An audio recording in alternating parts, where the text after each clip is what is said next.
like Barack Obama and John McCain are playing who's the socialist. My next guest saying his ship has come in because America is already socialist. Brian Moore is the Socialist Party's presidential candidate. Always love having him on because it's always a good debate. Brian, good to have you. Thank you, Neil. Nice to be here. Well, your ship has kind of come in. I mean, if you think about the takeover of our banks, financial institutions, the government assuming a larger role in our lives, that's about as close to what you want to see as what you want to see, right? I believe so. I think we're on the verge of a real watershed. I think that this bailout is not going to solve the problems, and so I think the fall will continue of capitalism, and socialism will begin to emerge.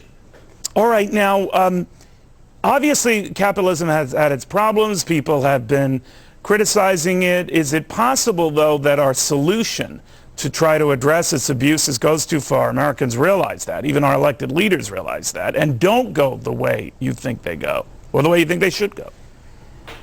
Well, it's like putting the fox back in the hen house. I mean, you're giving money to the same people that were responsible for this fiasco in the beginning. Plus, capitalism relies on keeping the money at the top. They don't share it with the workers.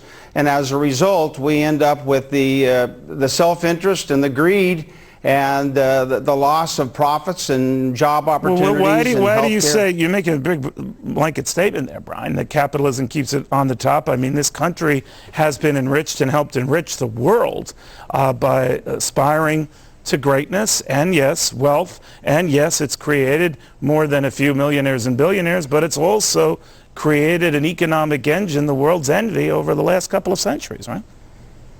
Well, it's always had a separation of the rich and the poor. We've had a lot of poverty in this country. We've gone to wars years after years. Yeah, but there are rich and poor in communist countries and socialist countries.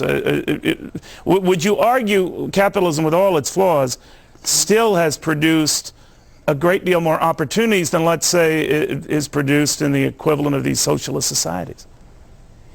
Well, it creates opportunities, but only for a select few, those that inherit the wealth and the power. Well, wait a minute, select few, I mean, we're a country of 300 million people, 90+% living beyond the world's wildest dreams. And our version of poverty is distinctly different than what you might see in Nicaragua or Zimbabwe. I mean, there is a bit of a difference of what capitalism has produced, right?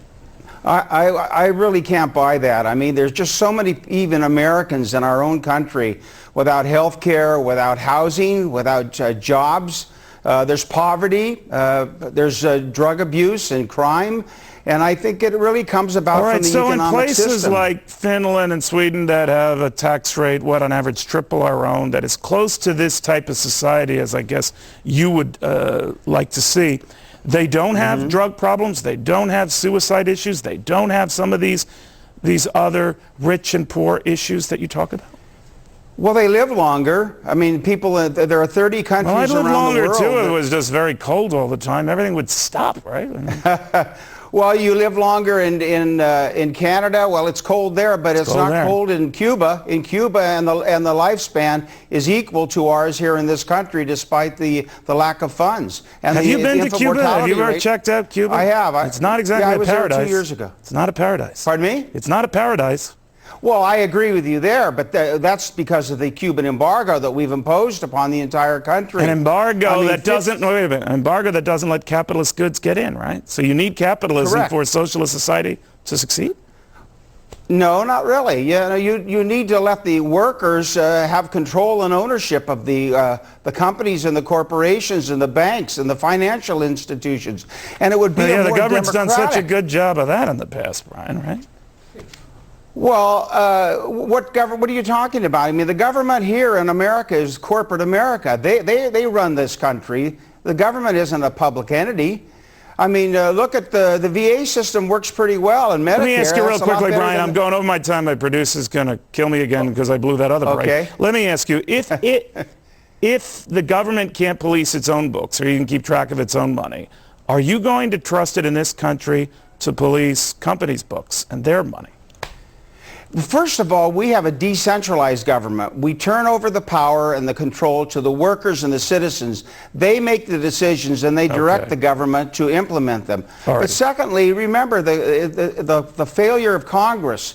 And both political parties, the major parties, are responsible for this fiasco. Well, you know, you're right on Brian, that point you're right on. Both parties are responsible. Brian, I always like having you on. You stand true to your convictions, and the world does seem of late to be going your way. Brian Moore, thank you very much. Thank you, Neil.